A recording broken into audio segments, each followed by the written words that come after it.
Hi, I'm Susanne Madsen.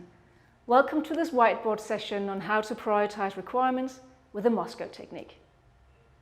In the MoSCoW technique, the M stands for a must-have requirement. It is non-negotiable. We must have it. The S stands for a should-have requirement. If at all possible, we should have it. The C stands for a could-have requirement. It's not essential, but we could have it if we have extra time or extra budget.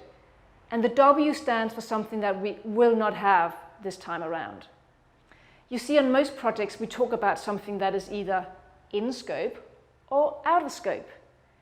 Using the MoSCoW technique gives you a more granular view, and it helps you make sure that you deliver the top priorities to your clients first.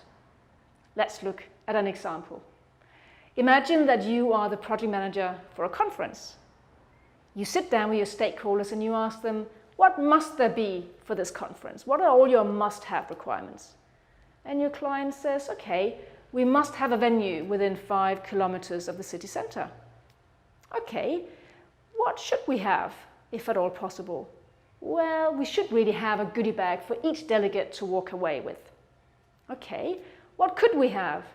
Well, let me think. We could have several tracks of speakers, but really it's not that important. It's a nice to have. If we have extra time and budget, let's do it. What will we not have? We will not have any alcohol at the event. And you do that with all of the requirements.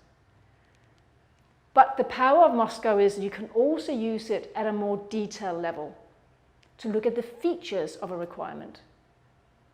Let's take an example with a goodie bag. Imagine that you have now delegated that to Dan. And Dan would like to know what your expectations are. So Dan asks you, what must there be in the goodie bags when I deliver them? And you say, okay, we must have a copy of the conference program. Fine. What should we have in there? Well, we should really have a branded item, maybe like a pen or something like that. Okay, what could we have in there? Well, we could have something sweet, but it's a nice to have. It's really not essential. What will we not have?